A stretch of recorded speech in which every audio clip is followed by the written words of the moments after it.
G'day champions, Champ here. Today I'm just going to be going over a few of my settings in Call of Duty, my loadouts, go over a review on my remote that I've been using for a while now, and so I hope you enjoy this video. Stay tuned, you just don't want to miss out. Enjoy.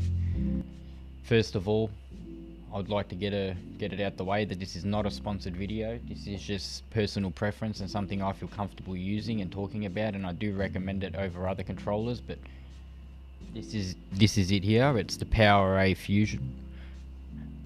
Very good controller, mappable backpack.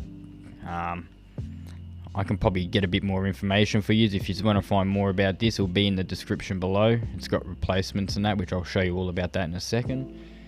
That also comes with, inside that box when you open it up, is a leather bag, which is pretty handy. It feels nice and good, nice. Even smells good, to be honest. Inside this bag here, when we open her up, the first things you're going to find are a set of replaceable rings and that you can change to green, or I'm assuming buy separate colours online, but I've just stuck with the original greens that come in the box. I've taken the silvers off. There are two extended analog stick joysticks, which these are the stock ones I have taken off, and I have put the long ones on at the moment because I find that the longer ones help with a higher sensitivity. You have a back cap which fills in and covers when you take out the map pack on the back of the remote. When you take out this pack here, which is removable like this, you can then fill that open space up with that cover, and these all individually come off as well, and then they just clip back in. Pretty easy, pretty nifty. But yeah, my rating on this remote is pretty high, considering I started off with an Elite 2. The Elite 2 did not last very long. I had a lot of issues. I returned it. They said they were happy to return it because they were having a lot of issues. And in return, I seen this. Yes, obviously the downfall to most people, saying it's wired. The wire is very long. I'm not sure exactly how long. That will be in the specs, probably in the description if you look up the remote. That also has a plug that you have to push buttons in to pull out, so it can't just keep pulling out like a phone charger. The front cover of the remote is actually removable, as I will show you here, so it separates and you can then change your rings. This is where you will be able to take your analog sticks out, pull them out, replace them, put a new one in. Easy as that. The quality on this remote I have found to be pretty decent for the time I've had it, which is close to a year now. It was under $200 Australian, which is really good for a brand new remote, I find, especially for like one with a mappable pack at the back. Very decent. The thing is with this remote, issue wise, I really haven't had too much of an issue. Slight stickiness to the left analog stick from always spamming sprint on Call of Duty. Apart from that, I would say the remote is worth getting over an Elite 2 for its price range. It does everything the other remotes can do, if not more, and it's not going to really send you too broke, and it will last longer than a standard and possibly an Elite Series 2. Next off, we're going to be talking about my settings on Call of Duty, which I'll talk through to you about what I run, why I run it, why you should run it, why you shouldn't run it, or it's up to you if you want to or not, but this is just my personal preference and why I run it. Okay, so starting off the settings here, we're going to start with a 0.06 dead zone, make our way up to a 13 sensitivity. This is where people give me grief and they start hassling me and they're like, you need to go down, you need to go down, you need to go down, you're way too high. But you know what, personal preference. I'm going to explain why I find 13 should be used, or even higher than this, and also why you should run lower. But first off, I'm going to start with why you should run 13 and why I believe that it's a good sensitivity for what I do, because I like sniping. Obviously, being able to flick shot on people, turn quick instantly, and have that response there in a close range gunfight with a sniper is very handy. With any gun, to be honest, it's very handy, especially coming into a gunfight. If a 3x scope or anything that's zoomed and trying to shoot them close range on a controller is not easy, especially with a low sensitivity. Trying to keep up with someone can be virtually impossible, where with the high sense, yes, you can become jumpy, which is a con of this all. Like, you cannot hold it on them. You go to go left or right and you end up going too far. which you do get used to if you start learning how to do half movements with your analog stick, which a lot of people don't bother. They usually just full ball or nothing, which is why sometimes lower sensitivity can be suited for people.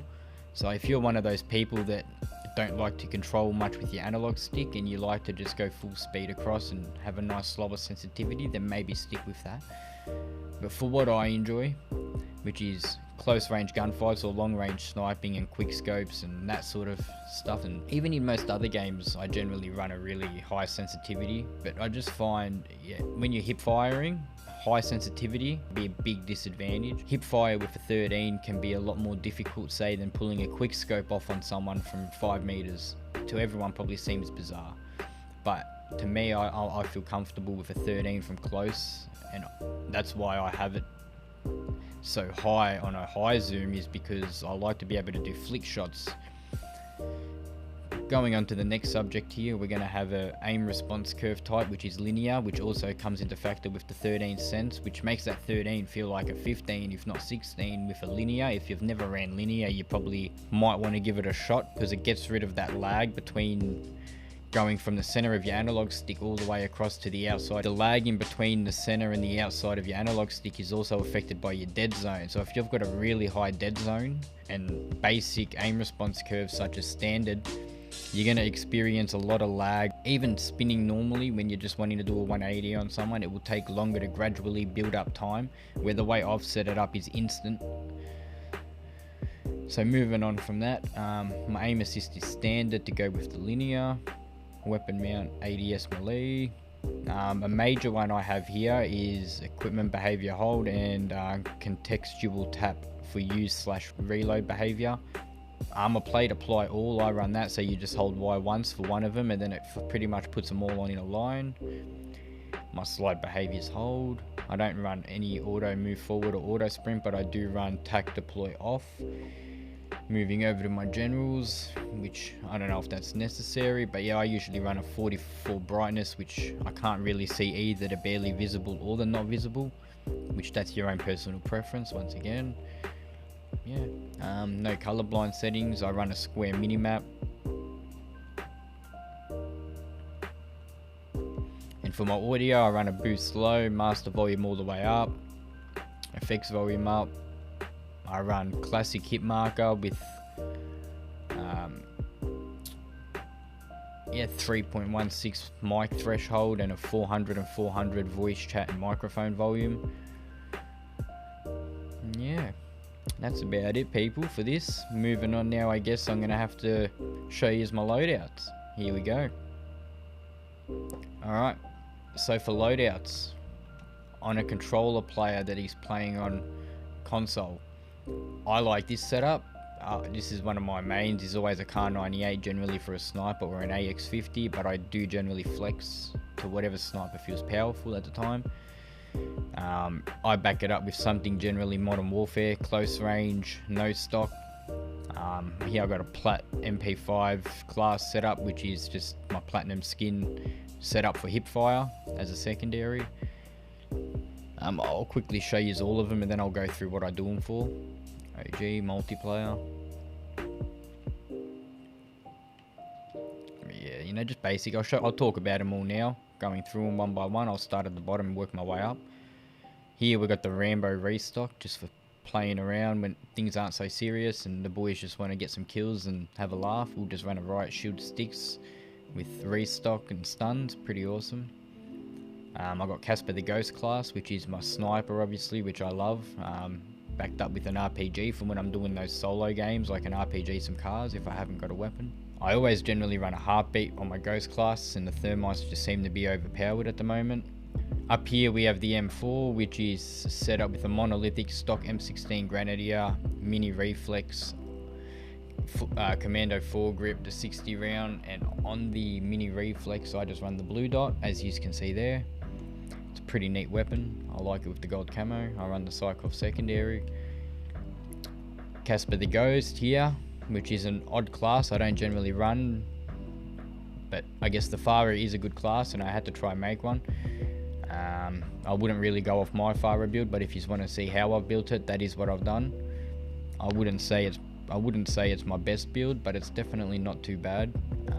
I prefer to snipe than long range AR personally. That's also with an RPG for if I get a solo game in a heartbeat. My multiplayer is just my guns that I'm either leveled up and just want to play around with. Moving on to OG, which is my original classes from before Cold War was even invented. It was just Modern Warfare, and I usually put classes in my OG that I would have ran back then, such as a Grau and a Fennec, or a Grau and a Kar 98, or just AX50 and a Grau is also a really good choice.